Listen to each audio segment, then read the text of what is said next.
This podcast is for informational purposes only and does not constitute legal, tax, investment, financial, or other advice. It is not intended to cause or induce breach of an existing agency agreement. Hello? Hello? Hello? This is the Vancouver Commercial Real Estate Podcast.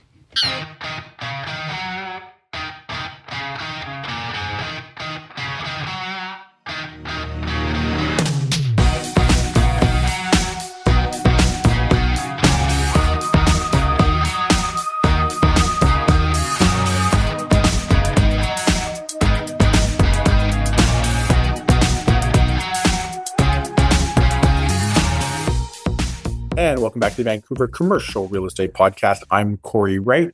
And on the program today, we have Stephen Gammer, who works in our Fraser Valley office of William Wright Commercial.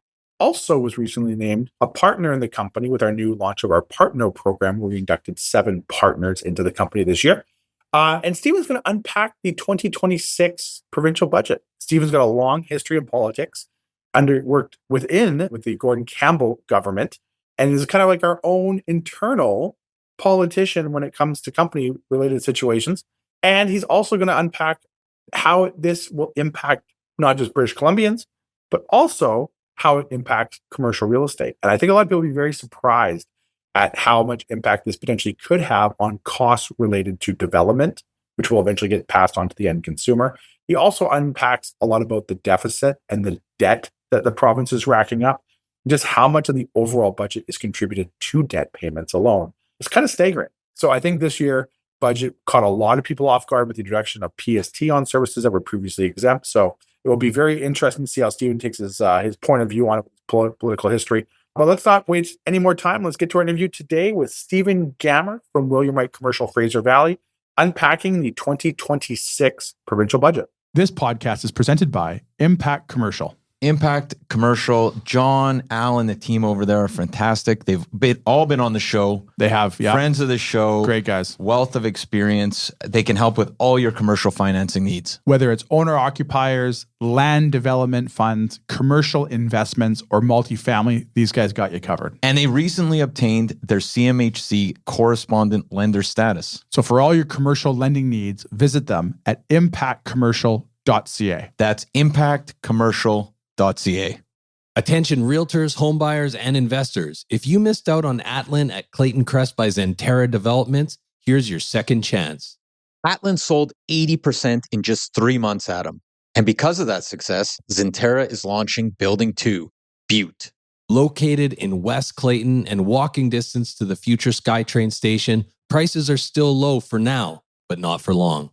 Homeowners across the Lower Mainland are using equity from their current homes to invest in West Clayton, ahead of the SkyTrain and the next market upswing. Because when that SkyTrain is complete and the market rebounds, it'll be too late. This, Matt, is how wealth is built. Find out why Atlin sold so fast and register now at buttecondos.ca. That's BUTE condos.ca.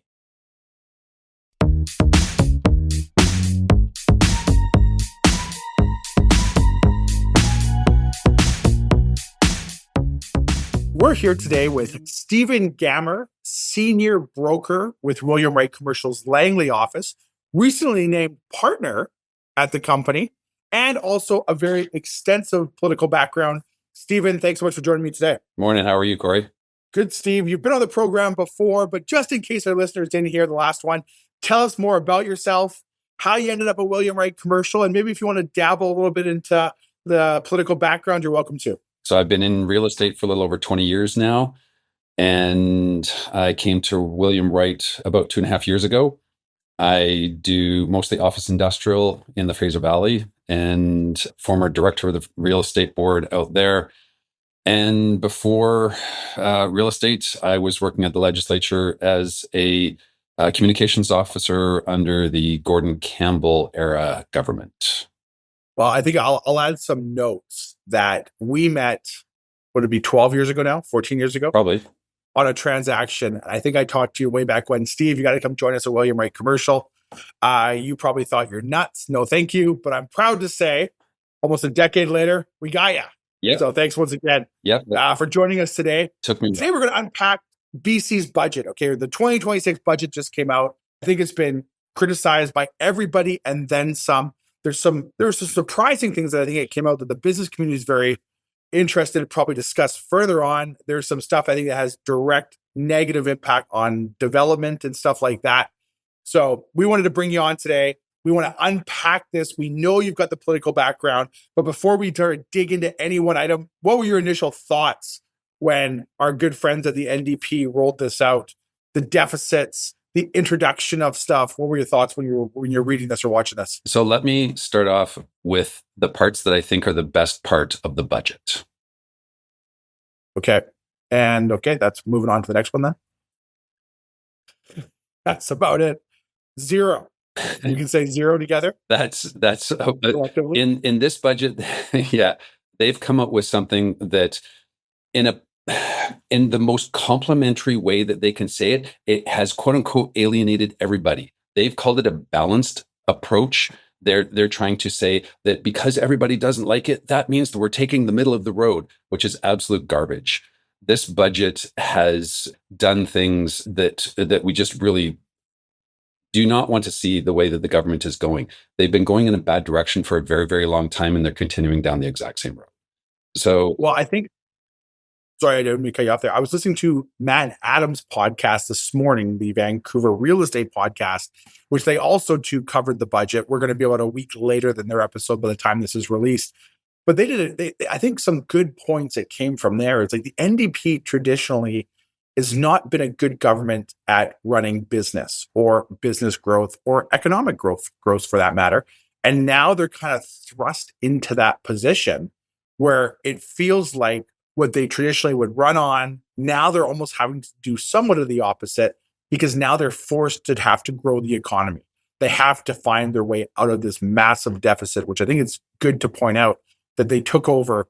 When EB came in, he took over a surplus. But now we're into a massive deficit. And it's almost like they're forced into having to learn the business economic side and drive our economy. What are your thoughts around? So EB is an idealist. So he, very unlike you're pointing out, like when Horgan was in charge, they actually had a somewhat of a balanced approach. So it was under Campbell and then Clark when there was restraint and there was economic growth. Back then, we had the wild GDP growth numbers of like 2 and 2.2%. And right now, we've got the robust growth of hopefully 1.2%. So less than half of what it was during the early 2000s and the early 2010s. So we're not even close. So yes, they need to learn how to grow the GDP of the province, but they're not doing a good job at it. And the way to grow the province is not by actually spending money on things like salaries for healthcare workers or education, which is all great stuff. We need to have healthcare workers and we need to have education. However, that you don't grow economy by spending money. You grow an economy by increasing production. And the way that you have an economy grow is by encouraging business to actually spend money. And right now, business does not want to spend money in an environment when there's so much taxes and more taxes getting added on. So one of the things that you were talking about is about what's come through in this budget. And yay, guess what? The NDP has decided to increase the PST, their provincial sales tax. We have new provincial sales taxes added on things that have not been taxed before. So guess what? Add 7% onto things like architecture, engineering, security, accounting, bookkeeping, and our favorite thing, real estate services, not residential, commercial. Well, I think that's a great starting point. That was one thing I think that caught the business community, I think, off guard a little bit, is the expansion of the PST, which formerly were industries that were exempt, such as commercial real estate, as you alluded to there.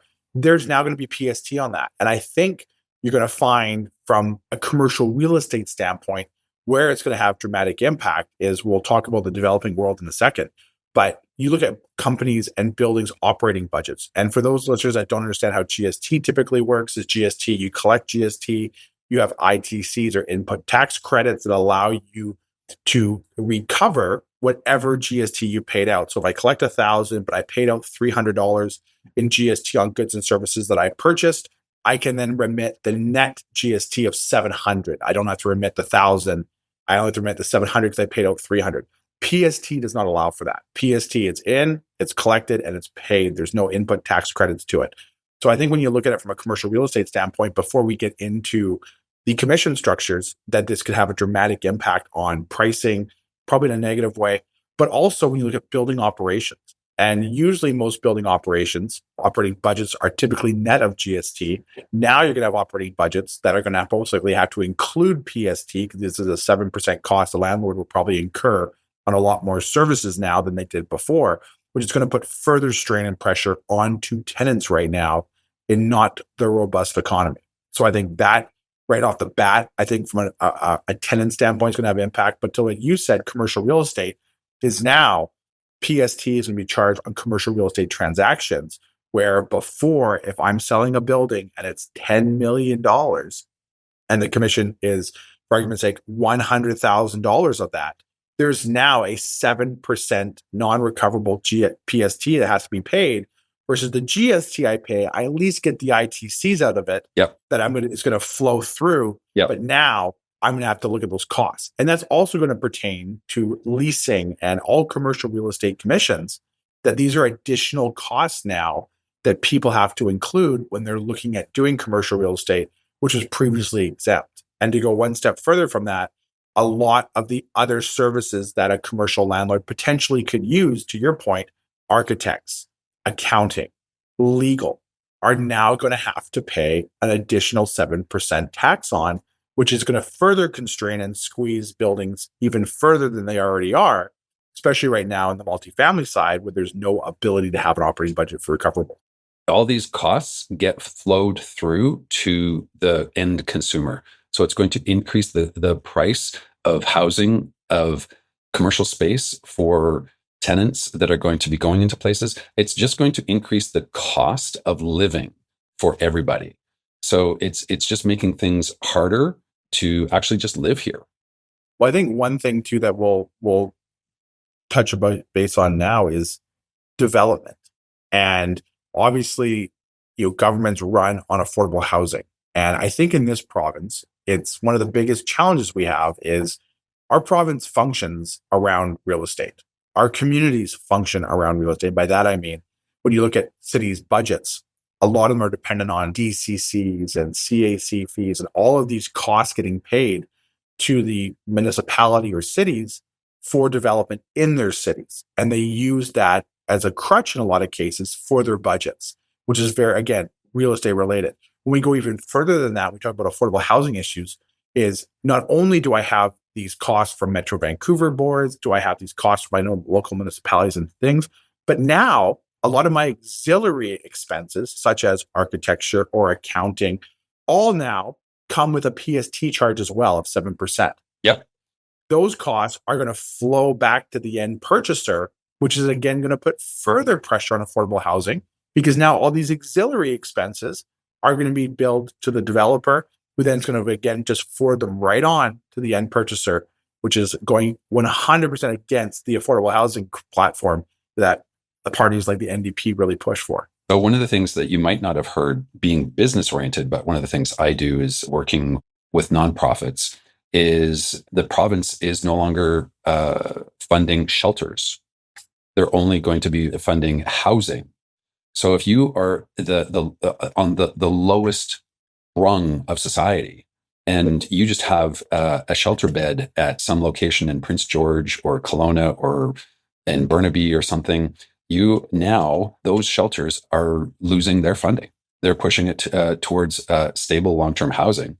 And when you have the most drug addicted, the most mentally ill, those are the people that need it the most. The province just said, no, we're not going to be working with those people anymore. So it's really difficult, because you can see that they're not working with the business community, but they're also not working with the nonprofit community as well. They're just not working with people very well.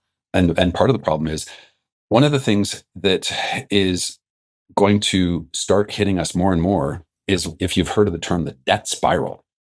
We now, as part of the entire budget of the government, 4.4% of the budget goes to interest, not to any services, interest on the debt. And the debt this year, they are going to be adding another 13 billion on. So they predicted it was only going to be about 12, but it's actually just over 13 is what the actual deficit was. They said we spent more money than we said we were going to overspend in the first place. So it's every year it's going up. So here's an example of the overspending that happens. When I was in government back in the the early 2000s, the deficit spending was about, I think the budget was about 24 billion. And now it's up over 100. And they're saying that it's going to get up over 160 within 2 years. Like they are flying.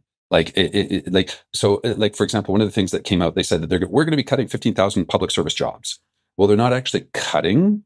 What they're doing is they're not rehiring for people that retire, and they're allowing people to move out of positions. But this is after 2020 when they hired 80,000. So they hire 80, and then we say, oh, we'll cut back about 15. So it's not like they're actually out there like deficit, like, coming in and saying, oh, there's a deficit and we have to get it down. They're saying, oh, we better, we overhired during COVID. And what a good point I heard that I think Matt and Adam on their episode had recently referenced that there's 9 government employees for every British Columbian, when provinces like Alberta have about 5.5 government employees for every one Alberta. So when you look at how many government sectors have ballooned from an employment standpoint, that's going to put a ton of pressure on the budget. I guess here's a great question. At what point does all this debt start to impact the province's credit rating? Oh, yeah. With Moody's or something like that. Like, what's your thoughts on that? How does that come about? So our credit rating right now is fairly good, but it starts to come into question. So let's reflect and say, Japan in the 60s, 70s, 80s, they had an absolutely booming economy. And then in 91, there was an oil crisis, and they had to reduce the interest rates over there. And from the 1990s to today, they call it the lost decades, because their economy, it came down and it has not recovered. They have gone in between. They had zero interest rates, but with zero interest rates, the economy still did not grow. This is the direction that we are heading. We are not in a position to make the tough decisions in order to cut the spending that we need to in the public sector. And we have low interest rates, but we don't want to hurt the residential or the housing market, because that's where a lot of people's assets are. So we're making these in-between non-decisions, and we're going to have what I call Japanification of our economy going forward, because Canada and British Columbia are just making the in-between placate the masses, but not actually do any of the tough decisions in terms of our overall economy. So it's going to be a difficult, but just rather stagnant future is what I see. I mean, hopefully, like in terms of locally, I think that there's opportunities that we can find for smart investors, for bargain hunters. There are people that are going to be able to make money, but the overall economy for people like your children or other, like the kids in their 20s that are coming out of university, they're coming out with some debt. There's so many immigrants that have come in here that are taking like the low level jobs because they can work at Tim Hortons or McDonald's or whatever. And so the young kids that are coming out of university, they have to work to find jobs. And it's the trades that are the ones that are helping kids right now. What are they looking for? They're just trying to find something that is going to help them get through and get up to the place where they can hopefully get into an asset like housing. And the government is not doing things to help that particular group. They're still just catering to the urban areas, to the 55 plus age group, and to keep them as happy as possible. But we need to be looking forward as to what the next generation is going to need. They need jobs. We need to move into the resources in order to grow the economy of the province, not by spending money on public sector jobs, but by actually growing the economy that way, whether it's resource extraction or exports, but it's something that's going to actually bring money into the province. We need to bring money into the province, whether that's through natural gas or something, but it's not through increasing the public sector. Well, that's a good segue into another point that they brought up in the budget. There was any good country industry requires foreign investment. And I think foreign investors in real estate were painted with a very broad brush. They were painted as if they ruined the real estate market, which we saw during COVID was a great example. There was next to no foreign buyers here and the market took off. And then finally, it's a supply and demand issue, which everyone in the industry has been saying for 2 decades now. And now the government finally feels like they're wrapping their head around it. Then they go and they increase the vacancy spec tax. Yes, now, exactly. Now, 4%. here's my question. So it's like we've gotten rid of foreign buyers in this country. It's obviously having dramatic impact on the development world. They've got to relook at that. But now they've gone and they've increased it. So right now in multifamily, which if I own a condo or a house, it would be included in that multifamily rental pool. And the market isn't exactly robust for renters. So what happens in this circumstance where I have a space that I am making an active effort to lease, but the market is not there to lease it, and I have it vacant for 6 days in a month, or 6 months in a day. Yep. Now I'm hit with a spec tax, and it's not for lack of effort. It's just because the market isn't there for it. What do I do in that circumstance? Well, let's just go increase those costs and pass those on to homeowners. At what point in time does ag government say, let's get a roundtable going and consult with the industry before we roll out knee-jerk decision after knee-jerk decision? And I think a great one was the no Airbnbs. And I 100% understand the purpose of that and what the intent of it is. But what you don't look at is a market like a Kelowna or a Penticton or a Victoria, for that matter, that has a ton of tourism but lack of hotels. So let's say hypothetically, there's 1,000 Airbnbs and there's 500 hotel rooms. And now I take of those Airbnbs, you can make a pretty educated guess that probably 70, 80, 90% will disappear because they're not part of their permanent residence, their living residence. So now I've taken 1,000 hotel rooms in quotation almost out of the equation. And I've put pressure on the 500 remaining hotel rooms, which is going to push up prices of those hotels, drop tourism. But not only that, if for the people that actually go and spend the money to rent those condos long term, they're not spending the same amount of money in the economy as somebody is who they come up for 3 or 4 days. So now we look at it and we've got a ton more inventory in the multifamily situation in some markets like a Penticton or a Kelowna as an example, which there was a lot of people that bought stuff on speculation in Airbnb. From a condo perspective, you now thrust that into the long-term rental pools. They probably can't really make the numbers work on a rental standpoint anyways. So now they become almost a negative cash flowing asset for the individual. You're not getting money spent in the economy. And now it's like, we're monitoring the situation is the last I heard, which is code word I would think in government for, hey, we messed up. We should not have done that the way we did. And now we're seeing the impact negatively in communities. But let's go introduce a spec tax on top of that for people who are trying to provide housing, but unfortunately the market doesn't support the rental market that they're trying to rent into right now. Let's go and tax those individuals more. What are your thoughts on the whole speculation vacancy tax? When it comes to the Airbnb and getting more people to come into the province in order to bring tourist money and actually help the budget, the NDP does not see that as helping the province. They see it as a hindrance because their voter base are renters in the 110%. And so somebody who owns an Airbnb and somebody who runs a zipline company or something like that is not typically what the NDP sees as one of their voters. So they really don't care. They do care about making sure that they can get over a certain threshold in enough urban areas in order to get seats. So yeah, they're not interested in that. When it comes to the spec tax on vacant properties, I can speak from experience. Renting residential property myself, the market has come down, the prices have come down, and there is vacancy. And if you're experiencing vacancy for 6 months and a day, I can tell you, I last year, I had vacancy for several months. And if that kept on going, as I'm bringing prices down, it's still having an added risk of having a spec tax as an insult to injury to what's happened to me. And on top of that, even if I did have a long-term tenant, they've capped my ability to increase my rent by 2.3%.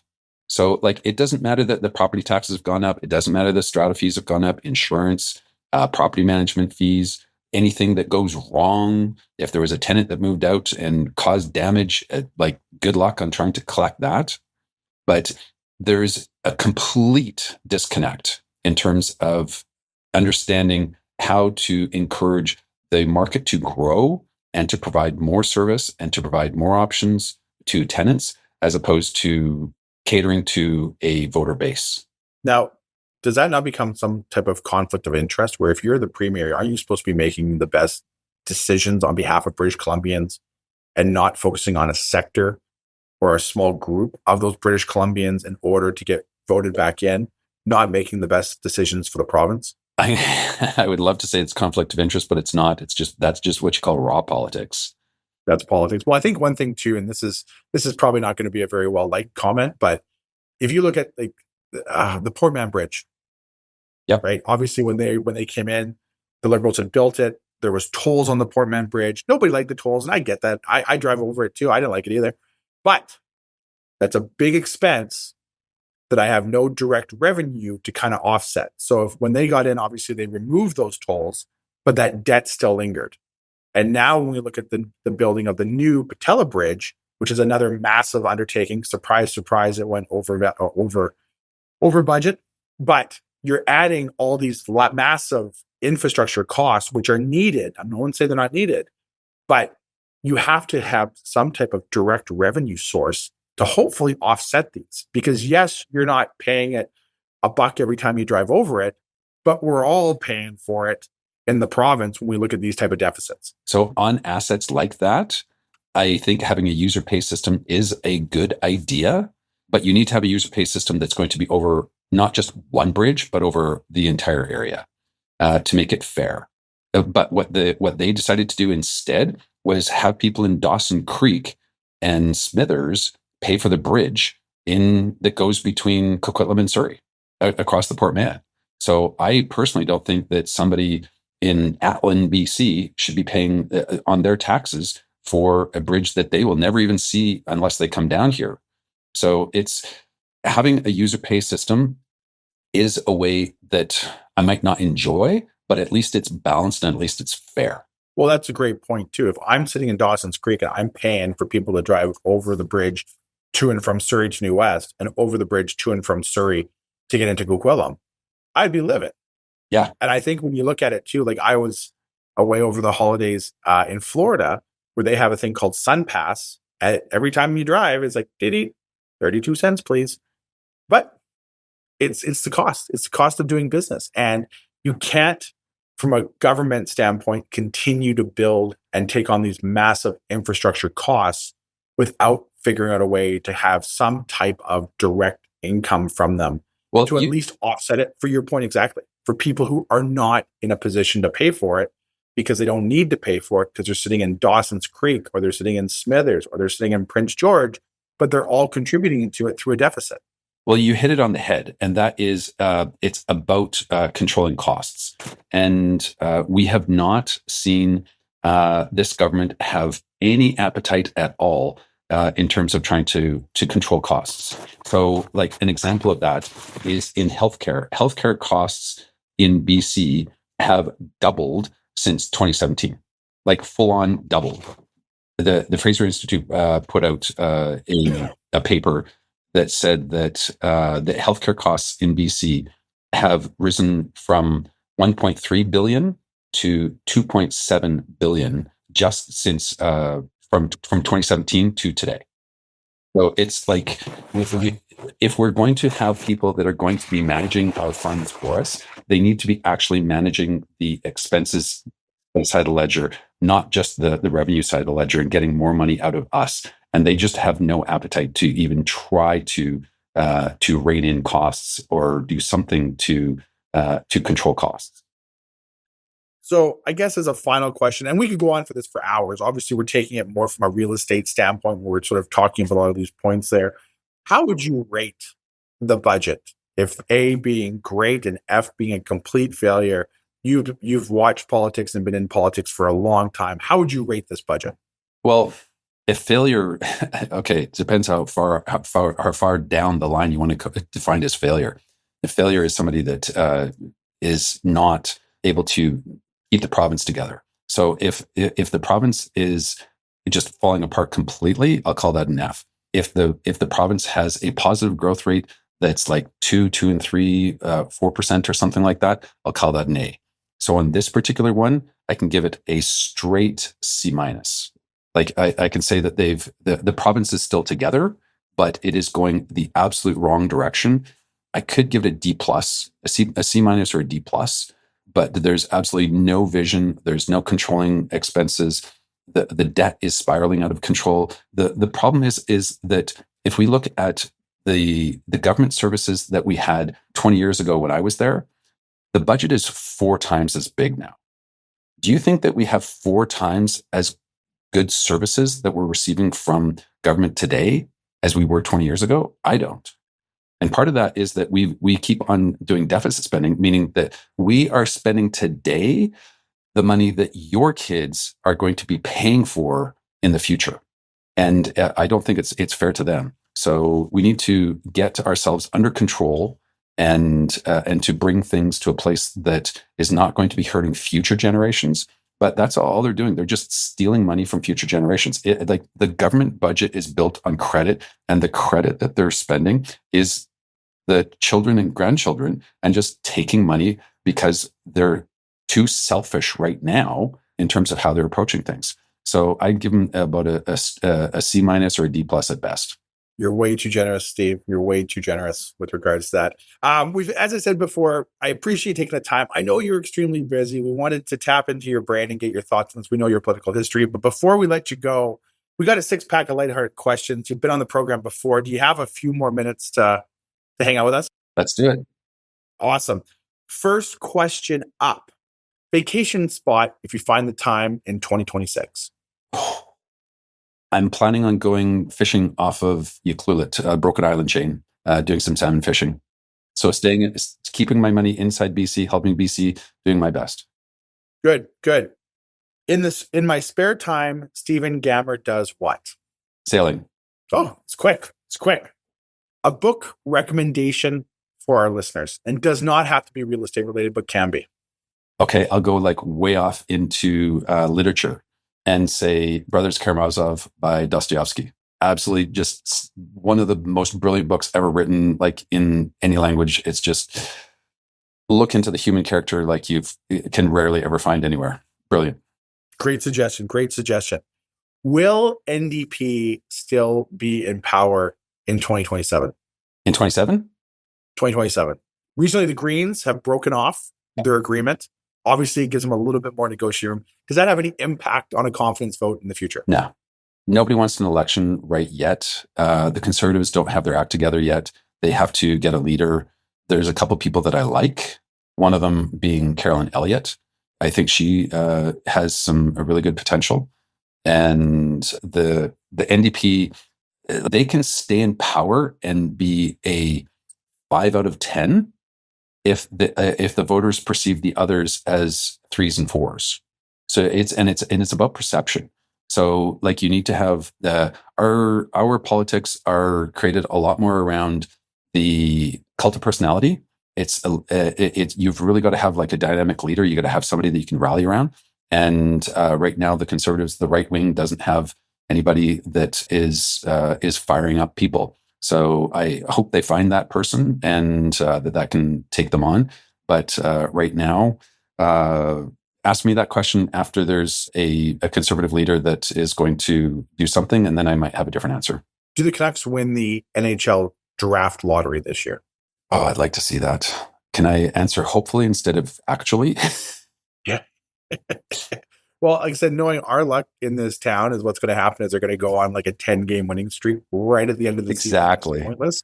just to move ourselves out of contention Exactly. to get a first overall pick. Steve, you find yourself, you're having some wine. It's a Friday night. Life is great. You stumbled at a karaoke bar. What song are you singing? Islands in the Stream. Good one. We are. Good one. Last question up, Steve. 2026. I'm going to be the first one to say it's been a great start to the commercial real estate year. We're coming off of Q4 last year, which from a company standpoint was almost a company record for Q4 for transactions. That's how busy it's been at William Wright Commercial. What are your predictions for the real estate market in 2026? Well, okay. The first answer is it depends. It depends if you're an investor, you're a landlord, you're a tenant. So in terms of where the overall, like retail, industrial, like, it depends so much. So retail is looking pretty good right now. Industrial has been coming off quite a bit. It's if you're a buyer, I would say that buyer getting in right now would be a really good time to get in if you're a buyer on industrial.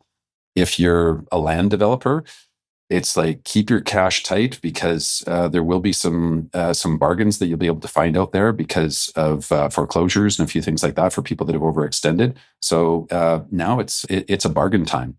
So like it's the old Warren Buffett adage of when everybody's fearful, that's the time to be greedy.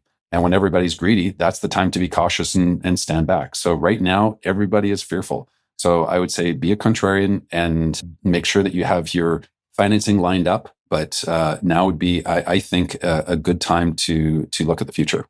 Steve, that's amazing. I appreciate taking the time to join us as always. I know you're super, super busy. How can our listeners find out more about yourself and what you guys are doing at William Wright Commercial in the Fraser Valley office? Just look up williamwright.ca and I'll be there and I'll be able to help you out. Amazing. Steve, thank you so much for joining us today. We really appreciate it. Unpacking the 2026 Provincial Budget. Thanks, Steve. Take care. See ya.